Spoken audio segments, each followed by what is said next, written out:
recover now and get ready for the weekend. Did the start hurt you as well? Because it seemed to take you a little while to get going, and they grew in confidence from that. Yeah, no, it was always going to be that type of game. They obviously play that man-marking style, so you have to be patient in your game. We get into some good areas, but we just lacked quality when we arrived in there. So, but no, I think we started the game pretty well. First 10-15 minutes, the control in the game and exploited some spaces in behind their line, but we just didn't, as if when we arrived in there, have enough quality to break them down. With the squad that you have at the moment, was this maybe just a step too far because you're fighting so hard domestically? Yeah, it could well be. And I don't want to give too many excuses. I think if you look, you only need to see what we have injury-wise, but and especially players that were unavailable tonight in relation to the top end of the field.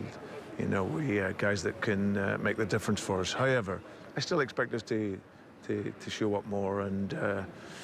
But yeah, they'll be learning from it, like there always is from our team. We go away, we're disappointed to be out, but we know that tonight we weren't good enough, and if you're not good enough at this level, you get punished. Just finally, tomorrow it'll be 2 years at the club. Progress clearly has been made, and it's important, I guess, that you keep fighting domestically and make a success of this season. Yeah, before tonight we're in 3 competitions, and we wanted to give it our all.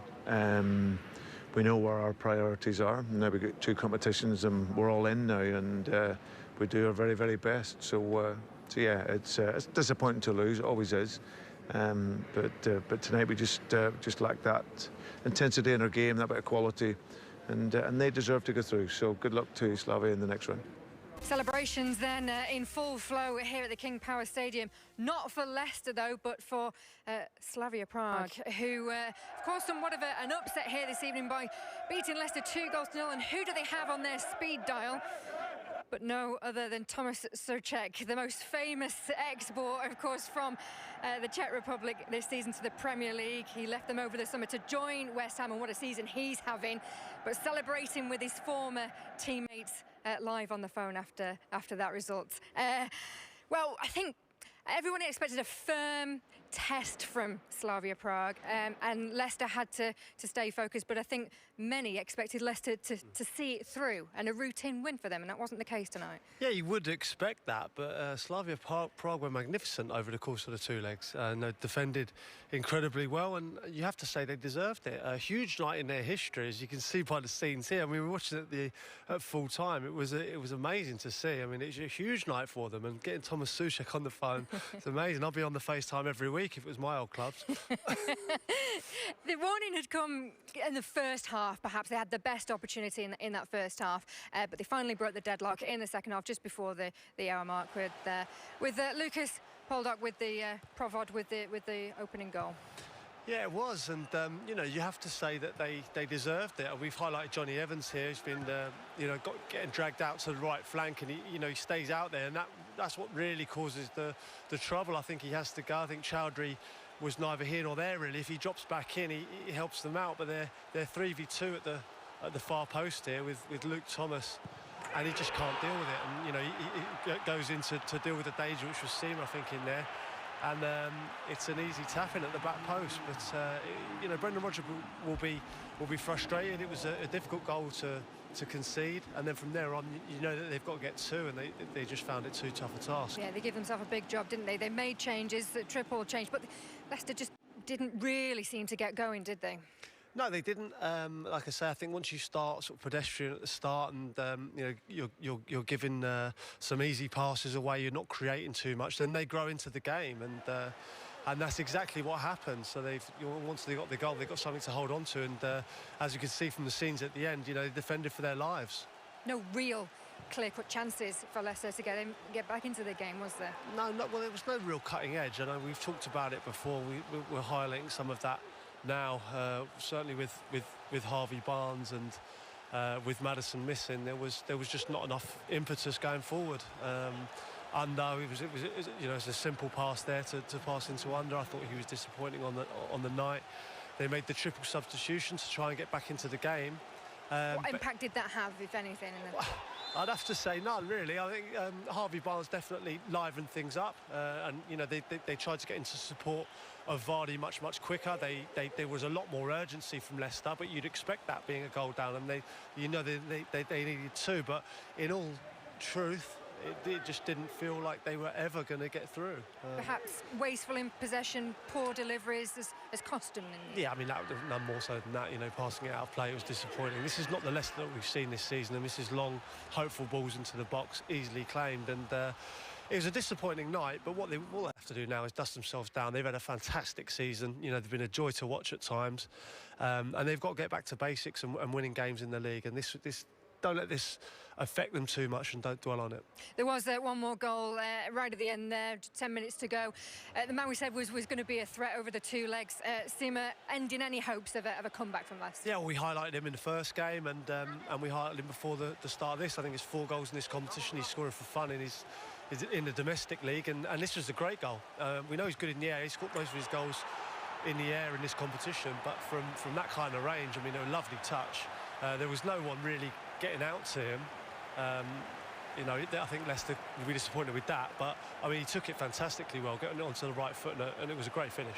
Well, 2 years ago, Slavia Prague came back from 0-0 home tie to win 4-way away in the second leg. And they've not got a good record in England, but tonight will be a night to remember for them, won't it? Oh, we saw the scenes at the end, didn't it? I mean, it must mean a hell of a lot to them. It was an incredible achievement, really, over the course of the 2 legs to be, you know, what's Leicester side who are going great guns in the Premier League. You know, and we always think of the Premier League's the be-all and end-all, really, but you know, it proves it that there's teams out there, and you know, I'm not sure many teams would want to face them next in the draw. No arguments then there from Brendan Rodgers. Said the better team won. Creatively, they didn't create enough, and didn't create enough, and defensively disappointing as well. Yeah, it was. I mean, it was evident. We just said that it was evident in their defending. You know, they weren't getting out to people, and that's why they conceded the goals. And then there wasn't enough creativity. There wasn't enough spark. There wasn't enough urgency really going forward. So yeah, disappointed. But I've stood here, you know, a few times covering Leicester, and I've only had positive things to say. You know, they've been magnificent this season. What they can't do is let this game affect them now. As you say, they've got to dust themselves down pretty quickly. They've got a big game coming up on Sunday against Arsenal. And as one door closes for that Champions League position, they've still got another opportunity in the Premier League, haven't they? Yeah, well, what they won't want to do is a repeat of last season. You know, in last season, I think they won 3 games from the last 13 from a similar period to now. So they can't let that be in the back of their minds. You know, they need to get that out, you know, because they'll want to finish in the top 4. They've got more than enough capabilities to do that. They've given themselves they're in a great position to cement that top 4 spot.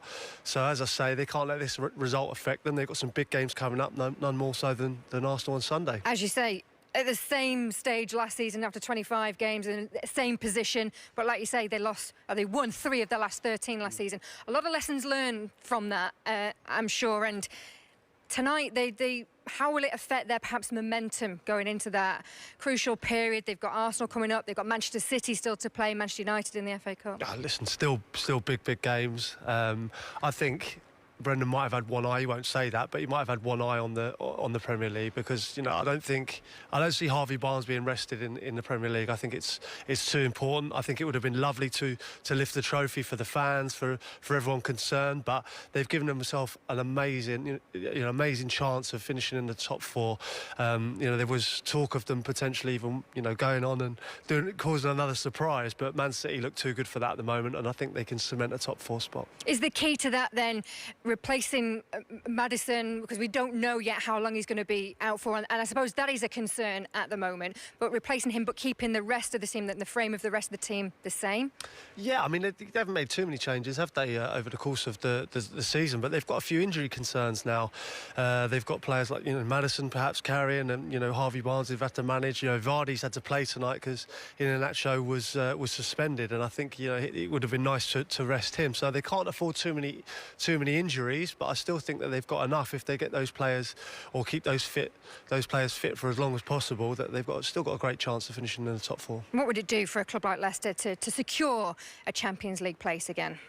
Oh, well, it's what everyone wants, That's the holy grail, isn't it, for everyone in the Premier League? And all fans want to win trophies, but I'm pretty sure that the owners have given the manager the brief of finishing in the top 4 because it means so much to a club like Leicester. A disappointing night here for Leicester, as we say.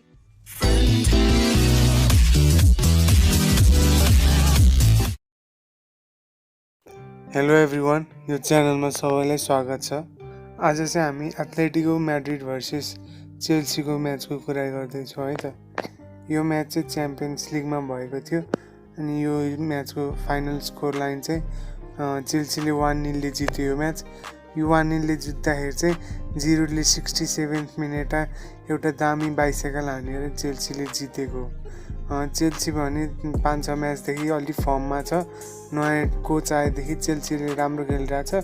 Atletico Madrid भने 2-3 म्याचदेखि ला लिगामा अलि एउटा match त हारेर आएको, अरू म्याचहरू पनि खासै राम्रो गर्न सकिरहेको थिएन। अनि त्यसपछि एथलेटिको मैड्रिडले खासै केही नै देखाएन। होममा खेलेको म्याच पनि अलि राम्रोसँग देखाएर गोल हान्नु खोज्नुपर्ने हो। चेल्सीले चाहिँ ट्राई गरिरहेको थियो। एथलेटिको धेरै डिफेन्डरहरू थिएनलाई। जिरोले चाहिँ बाइसाइकल हानेर 1-0 ले